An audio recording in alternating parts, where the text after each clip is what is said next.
Welcome to By Subject, a Silicon Slopes brand and marketing podcast. I'm your host, Peter Stevenson. I'm here with my co-host, Alysha Smith, managing partner at Modern 8 Agency. Hey. And our guest today is Tracy Thayne, co-founder and director of strategy at Digital Exhaust. Welcome. Hey, thank you. So tell us a little bit about yourself, where you're from, where you grew up, what's your path into the world? Oh, path into the world. Yeah. Well, I come out of northeastern Utah, actually.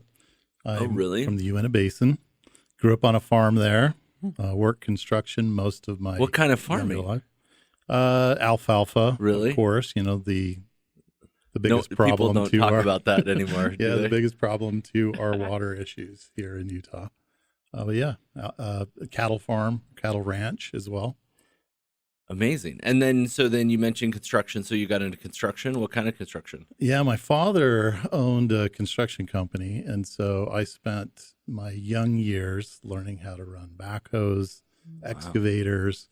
So until I was probably 20 years old, I worked in construction, building dams, freeways, all kinds of things. That's amazing. And so you got to work like big construction equipment from a pretty young age. Like how old were you? Started when I was probably 14. Oh, wow. Running my dad's equipment, and then worked on union projects, Sure. running everything from front end loaders, big haul trucks, name it. I'm Do an those operator. skills carry over now? Do you get to apply those skills in your anytime in your life these days? That's a really good question. I can tell you that when I need to relax, Yeah. I'll go get on one of my dad's excavators, and it just clears my head. Oh, So wow. I go out, work on his ranch a little bit with him. Does he still have the same ranch up where you grew up? Yep, same ranch. It was a ranch that my grandfather homesteaded when he was young, and was handed down to my father and some of my uncles and aunts, and now we have that farm. That's amazing. Yeah. That's what a fun childhood. Hardworking but fun. Yeah, and I think that's probably where this all applies to marketing, right? Yeah. It had probably not the equipment operator, but in terms of hard work, that's always been something that I guess I pride myself on. right. Amazing. Okay, so you did construction until you were about 20, and then what? When I was right around 20, I decided that I wanted, in fact, I did a ceremonial burning of my boots and everything. Like, Oh, really? I need to get out of construction. I want to do something fun. And so I joined a little company called WordPerfect. And it was... What year was that? That was, I mean, we're going to date you a little bit. Well, but- I don't know the year, but Okay. I was supporting WordPerfect 3.2. Okay. And so the DOS-based Yeah. word processing. So how many people were there with the Ashtons? And how did you get into it? Well, that's a really good question Yeah. too, because I was putting natural gas into the WordPerfect campus. Oh. So I was running a backhoe, and they had one building. So WordPerfect had one building at the time. And I told my supervisor, one of these days I'm going to work for that company. And he just laughed at me. He said, yeah, that'll never happen. You're a ditch digger, and you just got to accept that. So I would say probably 3 years later, I had been working for them in their customer support department for about 2 years. And then I got a job as a sales exec. At WordPerfect. At WordPerfect. So they moved me from just kind of understanding the product to out in the field in Dayton, Ohio, where I was a sales guy for WordPerfect. So I have two follow-up questions. What made, when you were on that excavator or backhoe or whatever you call it, what was it about it that was intriguing to you? The building was beautiful. Okay. And the people driving up in their cars. And here I was just covered in dirt. Yeah. And I just thought there's got to be something a little bit better than this. And then, so working your way from, what were you doing at first? The Customer support. customers. Yeah. So how did feature you, support? Like how did you do move up? underline? how did you move up to that position? Well, I guess, I mean, I learned how to turn on a computer just to get that job. Yeah. So I had no idea. anything about technology. I studied a 3.2 DOS manual, studied a WordPerfect manual, and went in, turned on this IBM machine, got the job. But I really connected with technology. And within a year, I was already looking at becoming a macro developer, so kind of on the development side. But then I realized, no, I don't like development. I can do it a little bit, but I don't like it. So I took a hard right and went out into sales. And so you landed in sales in Ohio. And so what was the area that you were covering? I covered all of Cincinnati, Dayton, Ohio, into Lexington, Kentucky, as well as Evansville, Indiana. So it was kind of a little tri-state region right there. And Evansville, that's a college town, right? It is. There's a university, I believe, University of Miami. Yeah. No, that's in Ohio, Miami of Ohio. Right. But across the border, Sure. Evansville is known for caskets Oh. of all things. So they were one of our clients. Yeah, that you would know all the different stuff that was being sold in that area. Yeah, I worked with one of my clients was Chiquita Banana. That's Yeah, A out of Banana Cincinnati, Republic. Yeah. Ohio. Yeah. Right? Not Hawaii or. Yeah, not Hawaii, not Costa Rica, Mm-hmm. Cincinnati, Ohio. Amazing. So, okay, so you jump into sales, and did you love it? No, I hated it. Oh, okay. I am the worst sales guy in the world. It was really about relationships and not hard selling. But back in those days, it was all about hard selling. Yeah. Like hitting, I guess it always has been for salespeople, but I just did not align to that. I'm Yeah. more of I like to talk to people, build relationships. I didn't like to sell them things. Yeah. And so you dove into that, and you hated it, but you were Hated it. there. Did really well. Okay. Hated it, but really loved the technology. Novell came in and purchased WordPerfect, and so part of that acquisition, I was brought in. Okay. So the Novell acquisition of WordPerfect, you were brought in where? Back from Ohio? Well, I was doing sales, Okay. and then a position opened up in Utah on the marketing team. Okay. And so I'm like, I'm all over this. I want to Yeah. go back to Utah anyway. But unfortunately, I didn't get the job. Oh, no. I went anyway, got involved in a little company called Novonix, Okay. which was a startup developed by Mark Andreessen Okay. at Netscape and Okay. Novell to really develop internet capabilities with Novell. And getting involved there, I got involved heavily on the marketing side. So how big was that company when you jumped on? Was it a small startup at that point? Small startup, there probably were 5 developers and maybe 3 or 4 salespeople and a couple of marketers. And so, was this your first marketing role then? It was my first marketing. And what was it about marketing that seemed intriguing? That's also a good question. What I hated about sales is I had to figure out how to sell to people, and the tools were the packages that were given to me from the marketing team never worked. It was usually, we called the Fantastic Five or Sacred Seven or whatever. It was just like a brochure, a flyer, a presentation, of this, of that. Yeah. Right. And they never worked. And so I was building my own kind of engagement campaigns at a really early time before marketers were really doing that.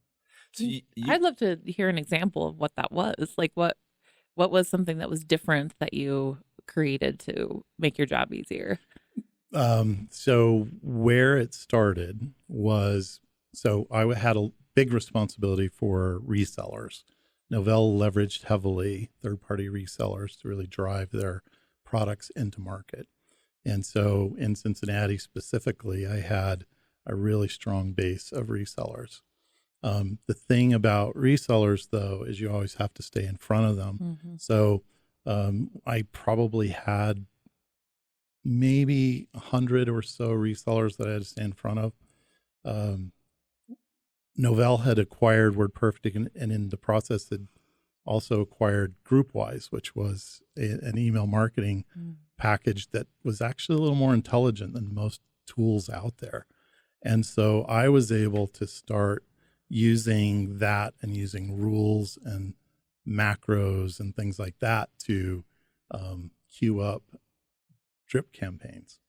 So this is way before marketing automation ever became a thing. I was already creating kind of a series of communications with timed cadences that would go out to my base of partners. Yeah. And that's where I really got started. So you invented marketing automation, basically. I guess I kind of am the godfather of marketing automation in a way. Well, that's unbelievable. Yeah.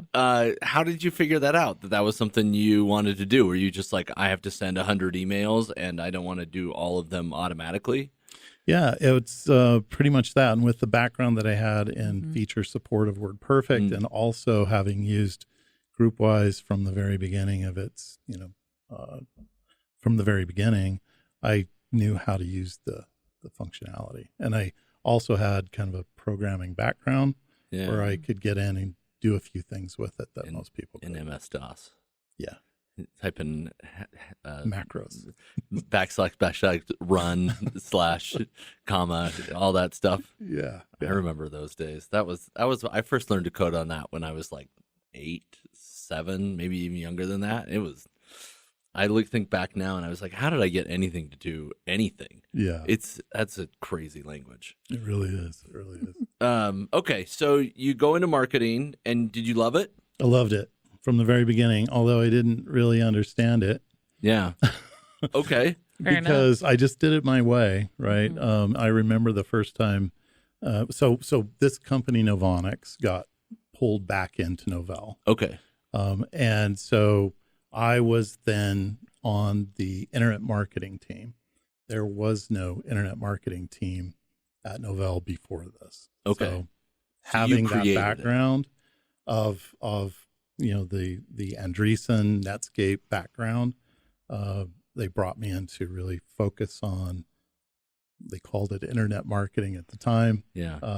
But that's where I focused. And did you report up to a CMO, or how did they pull you into the marketing team? Yeah, I did. The CMO at Novell at that time was Darren Richens, just an incredible man.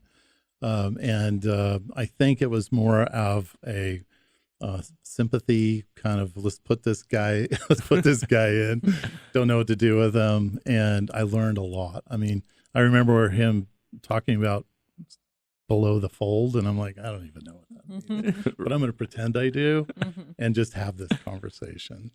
But he did end up hiring me and asking me to lead this internet marketing group.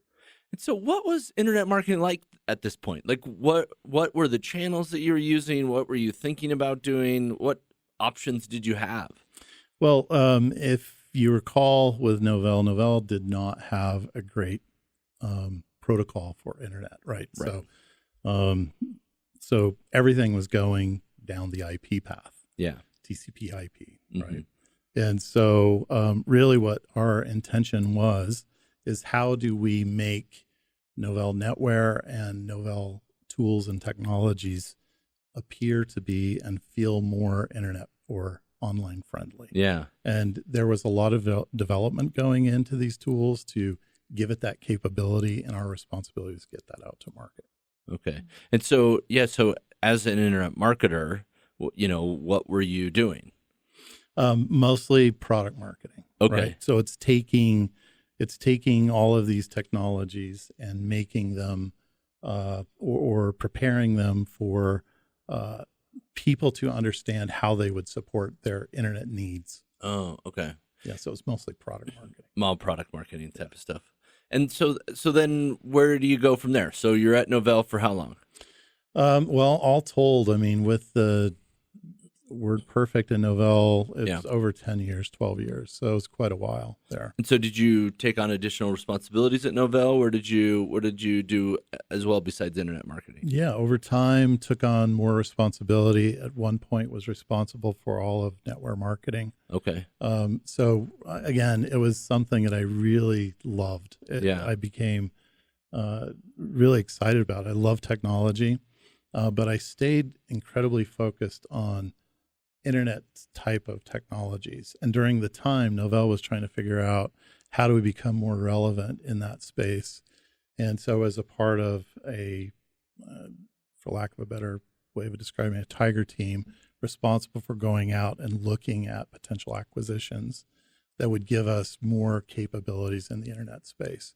And that's when we went out, and I was part of the team that evaluated SUSE Linux out of Nuremberg, Germany, and eventually supported that acquisition. It seems like there's been a huge portion of your time, at Novell that was in strategy, not in just marketing. Is that true? Were you leaned on heavily there in some strategy roles too? Yeah, absolutely. And I think it is because I was very technology forward. I love technology. And I would say back in the old days of marketing, a lot of marketers were, think about it, we were responsible for T-shirts and coffee mugs. Right. So it went from, being a group of, people that creative, of course, got involved in making sure events went off without a hitch. Sure. That product launches were cool and exciting. Yeah. To where I really stood was, how do I actually use technology to drive better engagement and to really, I've always been about creating demand. Yeah. Because going back to my sales roots, I felt like I didn't have that support from marketing. And so my whole purpose as being a marketer is, how do I enable and empower these salespeople with the things they actually need? And how do I really support the partner community with tools and information as well? It's funny, you were recommended to come on this podcast introduced by Jen Janke, and she shared almost the exact same story. Hated sales, but loved the idea of like making salespeople the heroes, that idea. It's really interesting how much, the best marketers that we've had an opportunity to talk to all have come from sales and hated it, and then realized, well, I just want to make salespeople's jobs easier. And now that's what they do. That's as what marketers. we try to do. Yeah. That's what we try to do. Well, yeah, you can't always succeed, of course. But Yeah. okay, so you're at Novell. You end up there about 10 years. And then where to next? So then I jumped from Novell and went to HP. Okay. And to your point, about strategy, I was involved in really helping craft Novell's response to this real big push into more of the internet space. Right. And there were some acquisitions made, some things done. But I think that Novell was always tormented by this idea that they have this cash cow in NetWare, and anything that we sold that was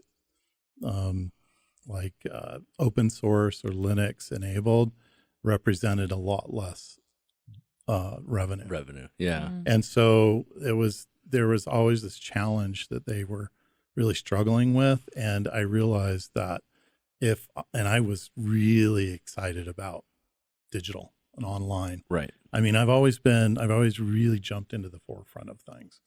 And so I found out that HP was looking for someone to help drive open source and Linux strategy from a go-to-market perspective. So I jumped for, at the opportunity, and enjoyed that for a few years. And so did you end up in California then? I commuted into California quite a bit, but I stayed here in Utah. So you started to do the work from home thing. But I spent more time in California than I did at home. Right, So of course. just on a plane like every Friday and Sunday. Okay.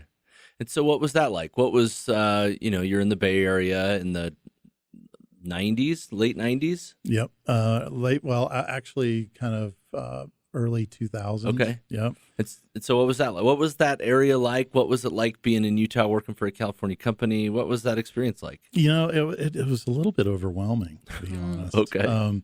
My team, so I had a team of people, and they were distributed around the world. Okay. So I would find, think about it, Linux and open source was not HP's, primary, products. And so what we had to do is come up with a way, how can we prove that the work that we're doing around open source and Linux is actually going to lead to growth for HP? So we put a lot of different measures in place.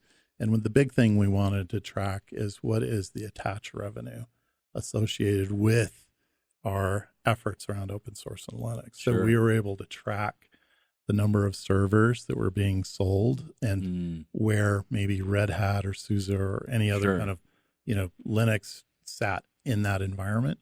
And, within a few years, we were able to recognize that this little group, this little division was driving in the neighborhood of close to 10 billion in revenue, attached revenue, right? So Right. it's all that hardware and software and services added on to what is typically not free, but Right. appears All the to be combo free. meals, Yes, essentially, exactly. of what you're doing. Yeah. And and this was your team that was running it. You were running strategy for this team that was generating. Yeah, 10 billion in revenue. I worked for someone who ran the team. Okay.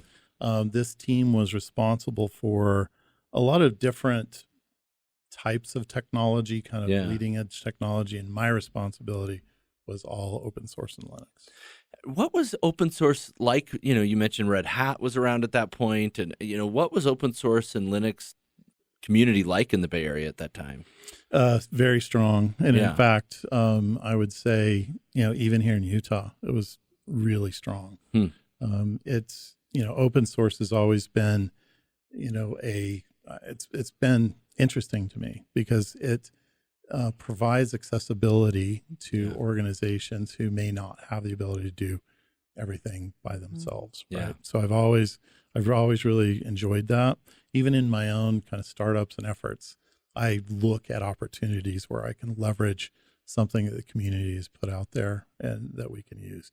I mean, you look at what's going on with AI today. Yeah. Right. There are huge communities of folks that are, most of this is very much open source and everyone's working on it together.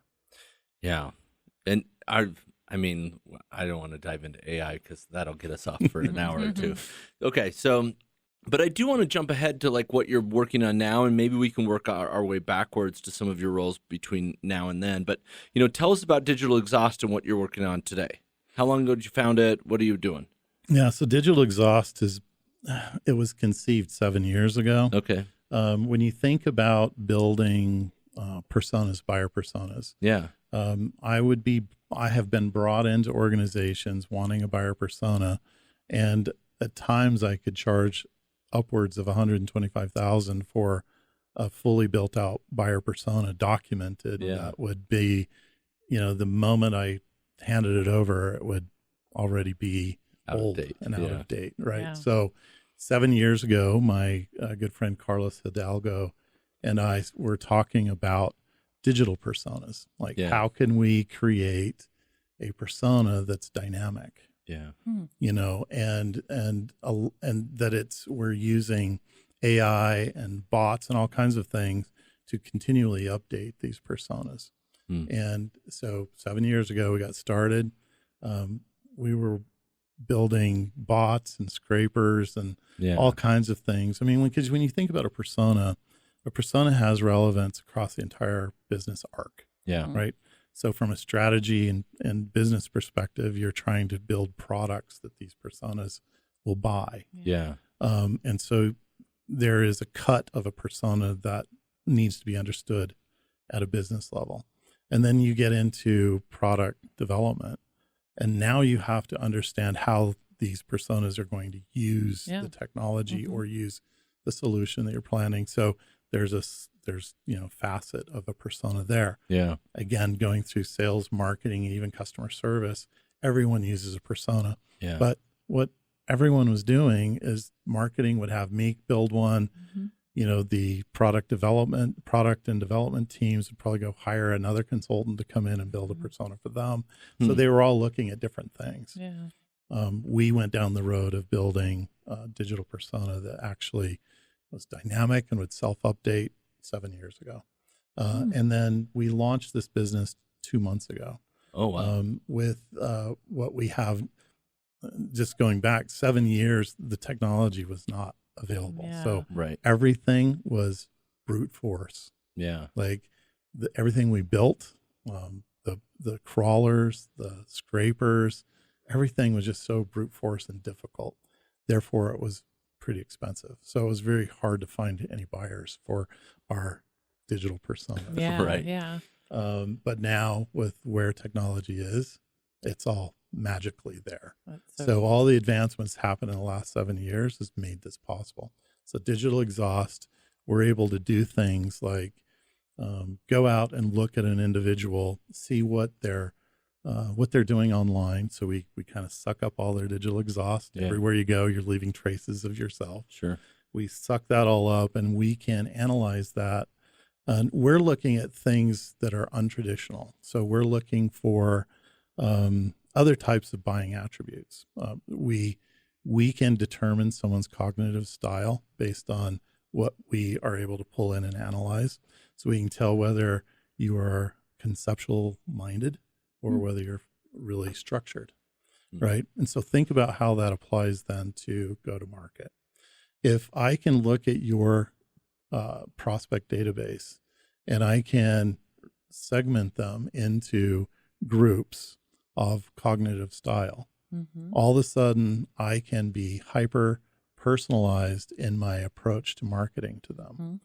Because we've found through all of our studies that decisions aren't made, you can't predict how a decision is going to be made based on someone's role. Right. You can predict how a decision is going to be made based on their personality and cognitive style. So that's what we look at. We pull all this information in. We can enrich your contact data with these key pieces of information so that when you build your campaigns can be built with very much contextually and in a way that when I approach you, I'm approaching you on the way you problem solve, not on the way I think you should problem solve. That's fascinating. Did you moonlight doing this for a while, or have you for the last 7 years? We had it on ice a little bit. And then, now with the technology that's available, we are partnering with some great platforms out there that are already available. No sense in recreating everything from ground up. We were able to scrap a lot of, the heavy lifting that we were doing and really take on some of these other technologies that folks have been working on.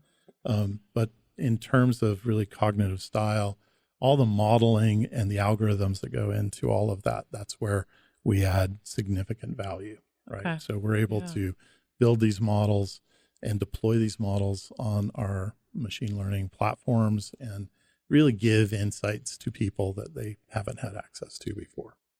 Yeah, it sounds a little bit like, some of the stuff that was coming out of those mid, 2010s Facebook poll days of like, we're going to tell you everybody's 5-factor personality test, right?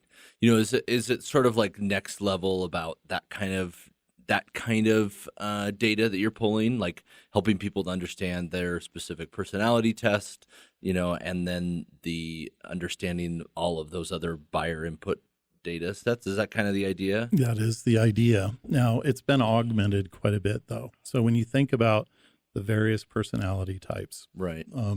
Personality can lead you toward understanding cognitive style, sure, but it's not going to give you the full clue. So, sure, working with other people who have been studying neuroscience and just cognition for years and years, right. We're taking a lot of that knowledge and we're building it into our models, so that we can have the benefit of both maybe a hybrid of the different personality types that have been put in, kind of pulled together, but then augmenting it with that cognitive science. Right. So it's such an interesting idea that you came about. Like, I'm charging a lot of money for these personality, for these buyer personas, and now I'm going to make them cheaper. So why do that? What was the drive of like taking something that you clearly were very successful at and turning it into something that is going to be a little bit more democratic? Yeah. Well, what it comes down to is the old way of doing personas doesn't work. Right. And I think that it's becoming more and more obvious. Yeah. Right. And so instead of perpetuating that problem, it's like, how do we create an environment that's going to just automatically update and upgrade your buyer personas. I mean, when you think about little things like if you're looking at, say, cybersecurity as, you're looking at various decision makers around cybersecurity decisions.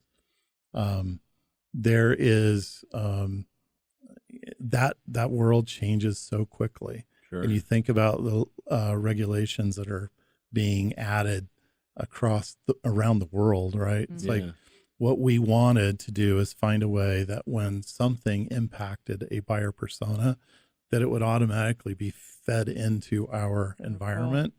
And then recommendations could go out to anyone who maybe had subscribed to that persona. So a recommendation would be, hey, this new regulation passed in France. Yeah. And therefore, here are some speaking points that you probably should go out to all of your clients about.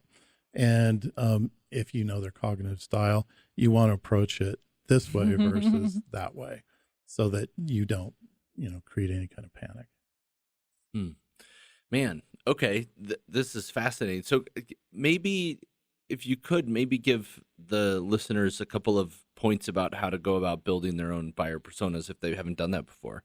Like what is it something, a simple couple of 3 or 4 questions that they should do?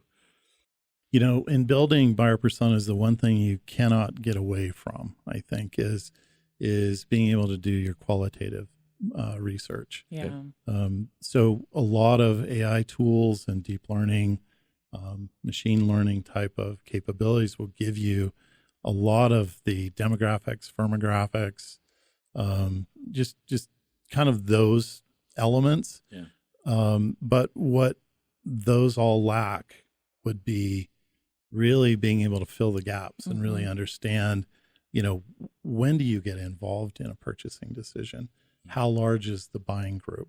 We know that B2B buying groups are real and that it's on average 7 to 10 people are involved in a purchase decision. Right. And so think about that for a second. 7 different personalities, 7, maybe of that 4 or 5 different cognitive styles. Yeah. Right. And I'm supposed to get them all convinced at the same time. Right. So part of what we do is when we look at buyer personas, we also want to look at the larger group of that buying committee. Interesting. And we're able to kind of understand and this is typically from a role perspective, what their responsibility is to that decision. What information are they presenting? Because everyone kind of has their own facet, their own lens that they're looking through, so that when they come together and share their perspectives, they can come to the best decision. So, but what I'm getting back to is that quantitative research is really important because it gives you an opportunity to actually talk to your audience and really validate everything you're talking about. So doing one-on-one or small group interviews with focus groups, focus groups with those buyers. Yep, absolutely. We still do that, and there's no getting around that. Now, in order to add kind of that cognitive style, personality layer, AI is helping us get there a lot better. So when you think about psychographics are actually more important than demographics, right, when it comes to understanding a buyer. Yeah, we talk about that a lot with buyers, like with our customers, that the age of the person buying, the gender, the race almost has very little to do with the buying decision, but there are other factors that are way more important in a buying decision. So, those psychographic ideas for sure. Yeah. And the other thing that we're able to do using the technology, again, I'm big into data and technology, but using the technology, you're able to understand how close they are to a purchasing decision. Now, when someone is really knowledgeable about a topic, their jargon, the jargon they use, is also, you can tell, right? If they're not using the right words, they're kind of early in their journey and they're just trying to make sense of status quo, right? So we're in status quo. We know we have problems. We need to make a change, but we don't quite know where to go. And so that's why marketing campaigns done right, you're kind of giving them kind of higher level information at first, but you're getting very detailed later on in the journey. Mm. Now, using the AI tools and things like that, we're able to listen to what the words that they're using online. And we know, are they further along in the process because of the words that they're That makes using? sense. They're more Yeah. educated. The more educated they are, the more knowledgeable they are. And you can also tell whether or not their understanding aligns with your I guess your brand promise or your Mhm. brand ideals, right? Right. And you also would be able to tell where do I need to re-educate a little bit to get them more in line with our solution being kind of that default. Is anybody using this tool for like account-based marketing, like very specific, like this organization, that organization, tell me about this, specific person? Absolutely. Yeah. In fact, what we're able to do with technology today, it's pretty simple. Anyone can do it, is really augmenting their contact list with everyone in the buying group. Yeah. And then being able to then parse that out and get very personalized in the play or the approach that you make. So these technologies and tools are absolutely what is needed for ABM to actually work. I can't even imagine the ability and the how successful ABM will be with this type of data, this type of analysis going into that. I mean, are there other companies doing similar work as this, or do you feel like it's a pretty competitive marketplace for you, or are you kind of solo in this? I think it's very competitive. Cool. I think there are a lot of solutions out there. Yeah. And you look at some of these account-based platforms like 6 Sense and Terminus, Right. Demand Base.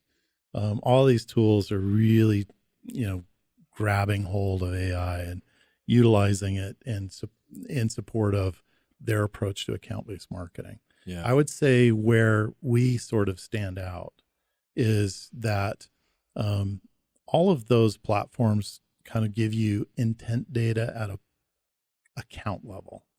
What it doesn't give you is all of the other things that we are delivering, which is cognitive style, personality.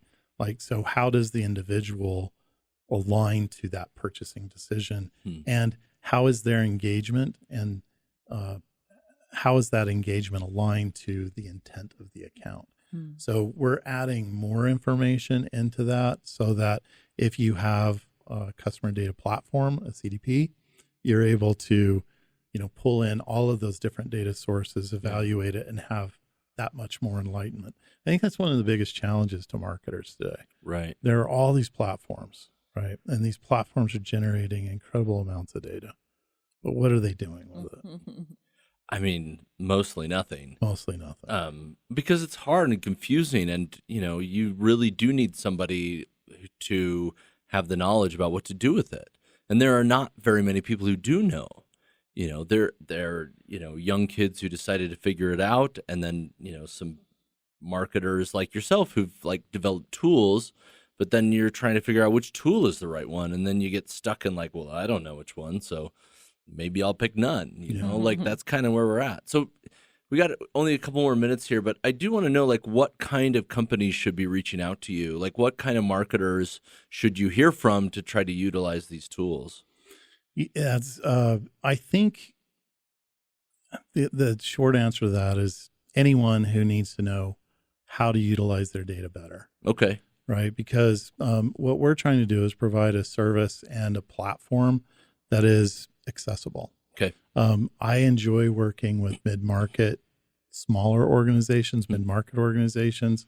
I mean, over my career, I've worked with so many big companies. Yeah. I used to head up global demand generation for Schneider Electric out of Paris. Right. Right. So this is I don't know what they are now, but probably a 70 billion euro company. Yeah. Right. And so the challenge with some of these big organizations is that there's just so much red tape. There's just so many groups, and being able to access that data is difficult. Right. Right. It's like, it's crazy how difficult it is to access data. Sure. Mid-market organizations that don't have all of the complexity and all of the little fiefdoms that are involved, are just so much easier to work with. So we really enjoy working with smaller organizations, getting them a good solid foundation and help them become more data driven. Yeah. At Schneider Electric, I think I was one of the only marketing executives in the world that had my own data science team. Right. And I learned early that having access to data and then using it the way that a data scientist uses it to identify opportunities rather than look in the review, what did we do right or wrong? And so early on in my career, I've just always been focused on the data. So that's what we offer.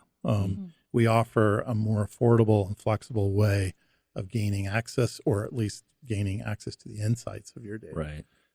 As long as an organization has this data, has it accessible, we can really help them. That's amazing. And we skipped a lot of years of your incredible career. Well, I'm old, Yeah. so that's okay. Yeah. Well, I was just too fascinated by the early part and the end part. We skipped over anything. But any interesting stories from the middle part of your career that you think would be that you're like, oh, I love this story, I should tell this one? Yeah, other than going back to Jen, there was a part of my career, I think, that I really wanted to pass on all of this information that I was learning. Yeah. Right. And so I became more of a mentor. Like I didn't even like doing the marketing job. Right. I wanted to be a mentor. I wanted to help marketers. And so I look at all the marketers that, I've worked with, and no credit to myself. It's only, I feel like I've given them the opportunity to really think about things differently. Yeah. But really support their interest in really growing and becoming different from a lot of the mainstream marketers out there. So during kind of that middle part of my career, I ran into people like Jen, Heather at Canopy, other people, Adam Gunn, Pluralsight. Right. I don't know if you know him, but Yeah. just some really amazing people. And when Crystal Lee Webbeck, at Comma Copywriters. I mean, these people were just amazing people, and I recognized that and gave them all kinds of opportunities. I think I'm going to take a little credit for this, but I think that I have at least 4 CMOs, 2 CEOs, and probably 10 or 12 heads of marketing that I worked with when they were in their early days. And I just love giving opportunities to young people, give them a chance to really shine. When you were giving these opportunities, was it all kind of within the organization that you were working for? Did you do something outside of your 9 to 5 to give these mentorships, or was it all just within where you were? It was mostly within where I worked. My network is not in Utah. Yeah. So with my career, I've been all over the world. And so I would say that the majority of, the marketers that I've worked with are not here. It's only the few little stops that I made. Market Star at In Contact was a place that I stopped for a moment. Expert Voice, I stopped for a hot second. But in all of these areas is where I ran into these amazing people. At my, in my career at HP and Schneider Electric, those folks are all scattered all over the world. And I didn't really go outside of just my own backyard every time. And what did that look like for setting up these kind of mentorships? Was it, like you said, giving them opportunities, but what were those opportunities like, or how did you do that? It was super casual at first. And it was more just witnessing a passion or a desire or an interest. Travis Clemens, another really great guy. I don't know if you've worked with him before, but Travis, he knows MarTech like nobody's business. And I think when I first met him, at first I thought, this guy's really analytical. And so let me see if I can give him some opportunities around technology, because I think he'd really like it. So just recognizing these things. Later on in my career, I actually formalized it. Okay. And I put together mentorship programs where people in my organization, we would all assign ourselves at least, 3 to 5 young marketers Mm-hmm. and just work with them. We, wanted to have at least one conversation a week, and really just share everything. Working as a consultant, I've worked in a couple of consultancies, and what I love about that is really putting together a program where a young person is forced to do all the heavy lifting. Mm-hmm. Before going into a client, we would have young associates come in and deliver the entire pitch, for example, or Wow. the entire strategy. And we would just, give them feedback. Yeah. They would go out and refine it, bring it back. So really forcing them to do the work and giving them the opportunities to do, stand up in front of, Boston Consulting Group, for Right. example. Right. Well, that's hard too, because you think, well, I could probably do it better myself, but I have to, find a way somehow. So I've got to let go of that control. That was the hard part. I think that's why it took me a while to Yeah. formalize a program. Is I wanted it done right. Mm-hmm. And especially when you're in a consultancy and you've got, one of my clients was Fidelity, right? And so how do I make sure Fidelity gets their money's worth? Right. And so they're, putting those associates in place early, getting them doing all of the work Yeah. early, and then presenting back to people who have the experience so that we can just point out areas Yeah. of opportunity. I mean, yeah, it works out pretty well. Makes sense. So I guess on the note of mentorship, if you were to give your favorite marketing tips to our audience, something that you've learned over the years, what would that be? Data first. Hmm. Always start with data. It's the hardest place to start because most marketers don't have access to it, but force it. I think especially now, right? When you see the proliferation of AI and people being able to just generate content and push it out, it's kind of crazy how that's becoming. And so I think doing your due diligence and looking at the information, understanding the data, so that when you do go out to market with Mm-hmm. something, that it's appropriate, it's actually true. Yeah. That's, I think, super important now more than ever. Yeah. And I would encourage marketers who don't have access to data, force the issue, gain access, and be data driven. Cool.